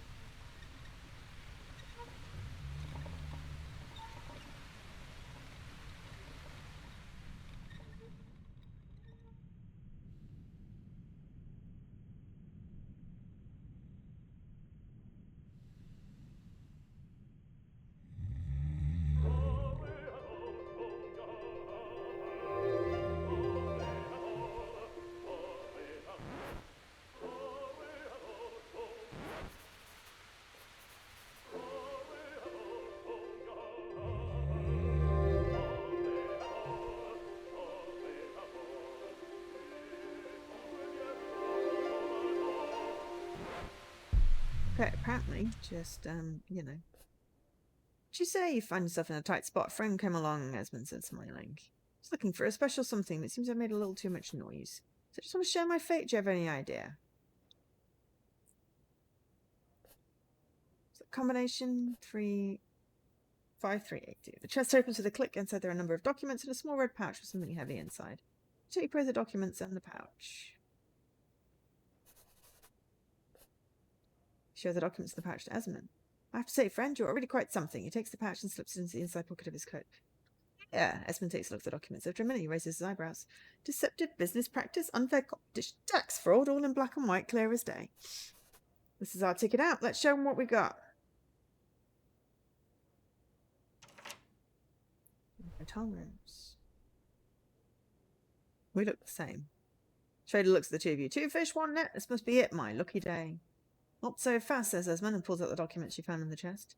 What, master? These documents here will be interesting to you. It seems our friend didn't quite play by the rules. The trader's face turns red with anger. What nonsense, boys. Give him a beating.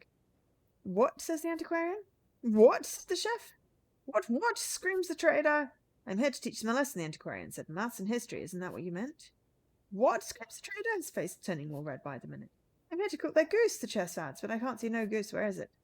The trader is foaming with anger by now. What? And what did you think giving him a whipping was supposed to mean? The chef looks at him uncomprehendingly. Cream? For desserts? What are you?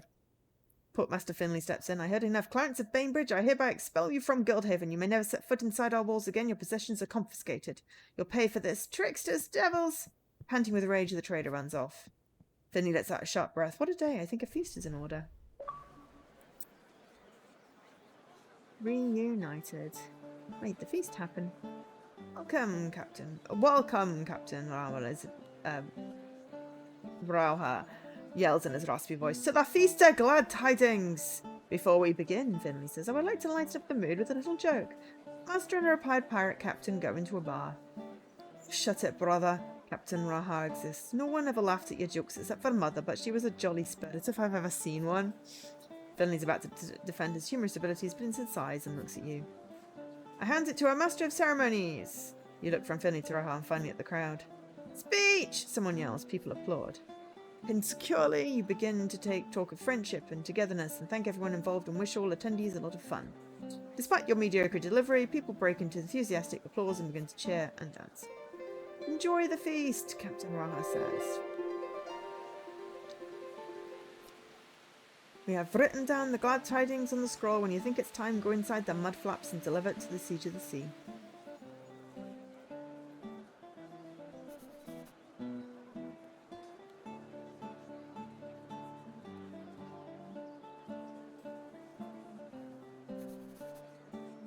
I'm really glad we find me glasses. Otherwise you're missing. Feast. Scotty's over there. Scotty's keeping her distance from the people, which she kept her promise in the feast after all at the start. Have you heard about the competition of fine archery at the Artemis Archery Club? She says. It's not only about accuracy this time, but about speed. A fair challenge for an archer like you, is it not?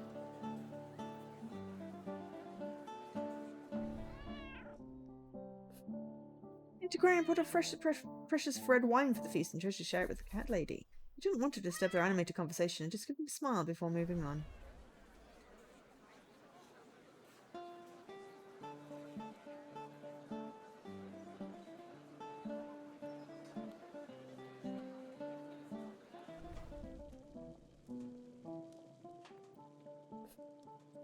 Leo has her head tilted slightly to the left to read the spines of the books. This is really a quite amazing collection. I've been to the more renowned libraries, yet there are so many works here that I'm unfamiliar with. Isn't it funny? Sometimes we travel on far and wide, but what we seek can be found right under our noses. Made some interesting discoveries. Here, look at this. The way these drawings correlate show a similarity of the rain and the sea, as if they were basically the same thing, and the sea was more complex or more intricate or something like that. Can you see it? Leo says, showing some convoluted sketches of ancient symbols intertwined. You assume that the one she's pointing at to represent rain and sea. Look over here, the rain seems to come from the sea, and then over there, she hastily shuffles papers and books around, brings another drawing to her attention. The rain becomes the sea again.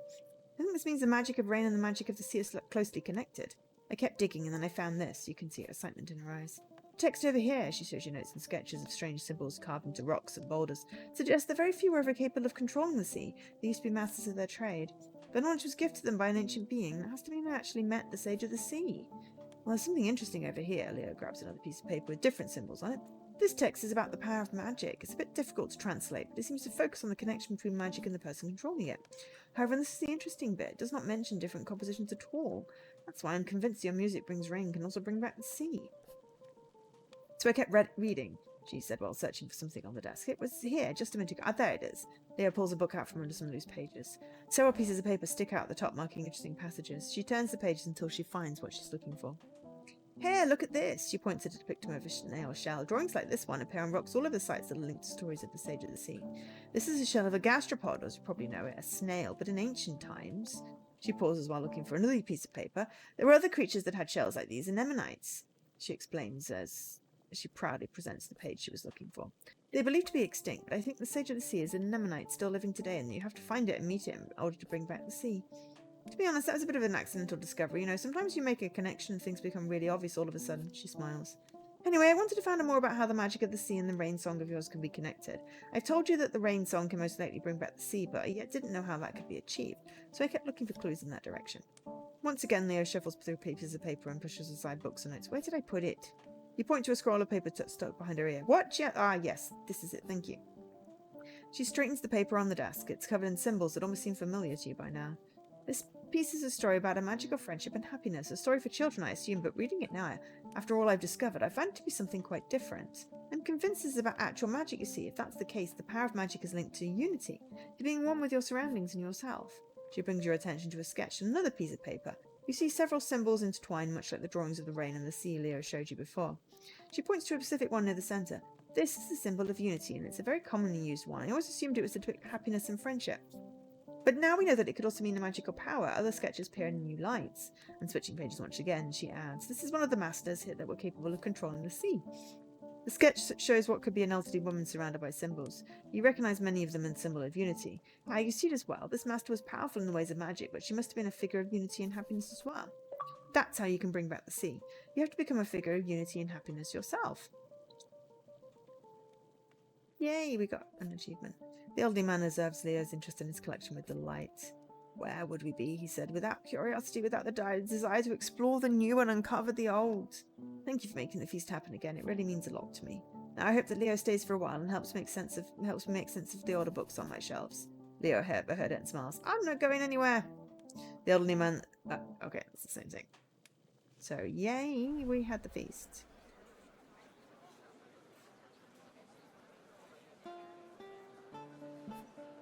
Great feast, isn't it? You have to try my eclairs. The chef hands you some of his pastries. You take a bite and give him an appreciative nod. Glad you like him. Enjoy the feast. Two board gamers obsessed in the game. You don't understand the rules, so it looked like we're on it for a while.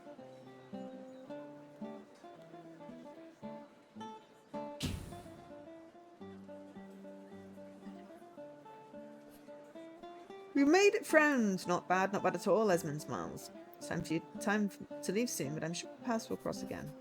Till then, do me a favour and enjoy the feast. You've earned it. You've been so nice around here, says one of the old ladies. Sharing their ointment with us was a really kind gesture, agrees the other. You're happy they're in a better mood now and sneak by unnoticed. The innkeeper seems relaxed. It's good to have some help for once, he says, and a quick learner too. The clerk from the Golden Antlers is still wearing his fine clothing. It turned out to be an extra compliment to the shabby ambiance of the Crooked Stalk. Just want to stay all day or plan on spending... Oh, just want to stare all day or plan on spending something else with the roughest voice he can manage.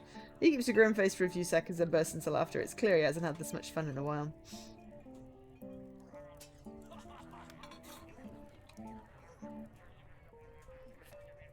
Chef's assistant seems to have recovered somewhat.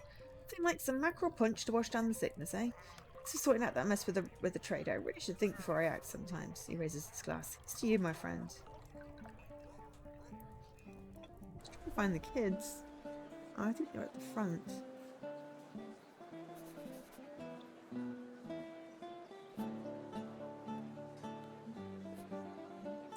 Grandmother are dancing in front of the stage. I love it, explains the girl, half laughing, half crying of joy. This is the best feast ever, isn't it, Nana?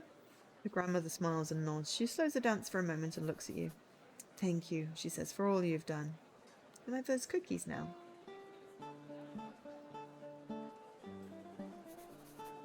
Have you seen it? The boy points at Captain Round's wooden leg. How awesome is that? Written down the glad tidings. Okay, I'm just going to nip back to the cave.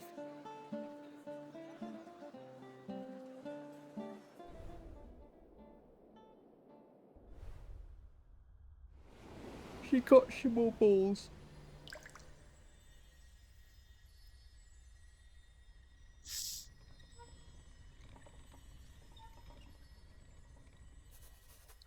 Learn from the songbird and there should be a reward. Practice and patience, you can hit all 10. I'm not doing that. Aboard the stranded keel. Okay, yeah, that's gotta be the ship one. Learn from the songbird. I don't know. Let's go see if we can go and talk to the Sage of the Sea, and then we'll probably call it a day. This has been quite fun.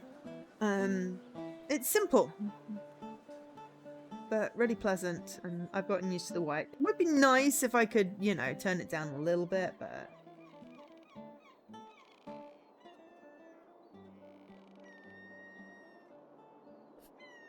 You can feel it too, can't you, Sister Fisher?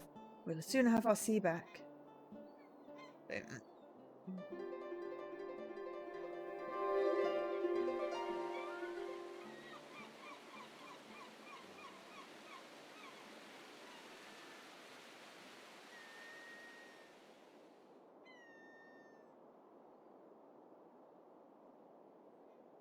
Wow, that is a lot of not sea.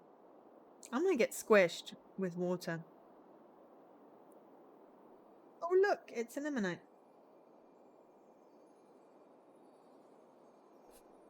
A huge ammonite is sitting in what's left of the sea, a small puddle of water and kelp.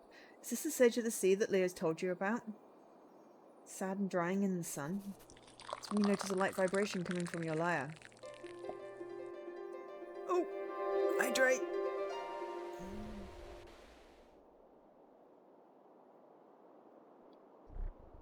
As the rain touches the ammonite, the sage awakens. You present the scroll and it accepts your gift. Then you feel a magic spark touch you and your instrument. You go back to the shore where you find that everyone is already waiting for you to bring back to sea.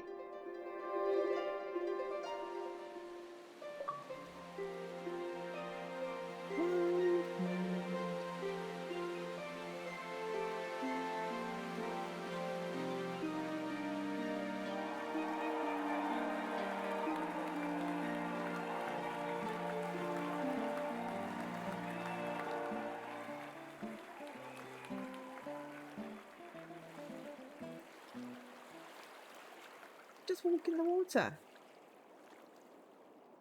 That's weird.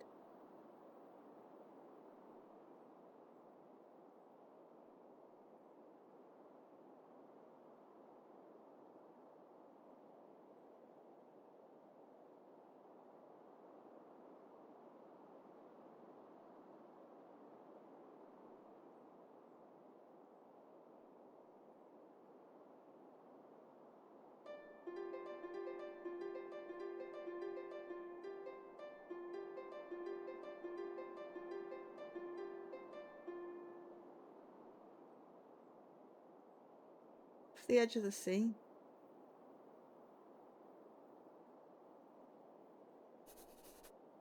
Oops. Right. I'm going to leave it there. We brought back the sea. That's pretty cool. We got 13 achievements. And I'm sure some of them would just be obtained by, like, actually doing the archery thing. But I'm not going to put in the effort right now. But yeah, that was Winding Path. Very cute game. Thank you to Ideate Xbox for the code for that one. Yeah, Three Eyed Games, the developer. It's the only one they've got on Xbox. Is there a link? Website. threeeyedgames.com with hyphens in between, which is not loading. But anyway, thank you for watching. I will be back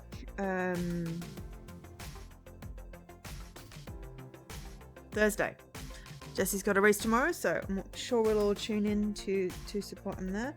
But yeah, I'll be back on Thursday. It'll still be hot, so we'll do something chill. I've got a puzzle game that might be fun. And then yeah, so yeah, keep cool everyone. Stay hydrated, and I'll catch you later.